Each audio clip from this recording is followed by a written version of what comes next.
नमस्कार मित्रांनो, आज आपण गोष्ट ऐकणार आहोत. कासव आणि बदक. खूप मस्त आणि मजेदार आणि सगळ्यात महत्त्वाचं म्हणजे लहान मुलांसाठी ही गोष्ट आहे. तर गोष्टीचं नाव आहे मित्रांनो, कासव आणि बदकाची गोष्ट. तर मित्रांनो, तुम्ही जर आपल्या चॅनेलवरती नवीन असाल तर पहिलं आपल्या चॅनेलला सबस्क्राईब करून घ्या आणि तिथे असेल ती बेल आयकनची घंटा दाबा, म्हणजे येणाऱ्या नवनवीन गोष्टी तुम्हाला मिळून जातील. तर मित्रांनो, गोष्ट चालू करत आहे. एकदा एका तलावाजवळ एक कासव आणि दोन बदक मित्र राहत होते. समुद्र कोरडा पडल्याने बदकांनी नवीन ठिकाणी स्थलांतर करण्याचा निर्णय घेतला. कासवालाही त्यांच्या बरोबर जायचे होते, परंतु तो उडू शकत नव्हता आणि म्हणून त्याने बदकांना त्याला त्याच्याबरोबर घेऊन जाण्याची विनंती केली.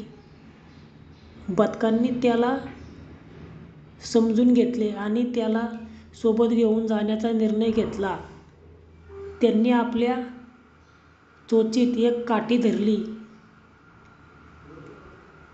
आणि कासवाला तोंडात काठी धरायला सांगितली आणि कासवाला तोंड न उघडण्याचा इशारा दिला. ते उंच उडत असताना काही लोकांना वाटले की कासवाचे अपहरण होत आहे आणि ते म्हणाले, "अरे बेचारा कासव." यामुळे कासवाला राग आला आणि त्याने लगेच काहीतरी बोलण्यासाठी तोंड उघडले.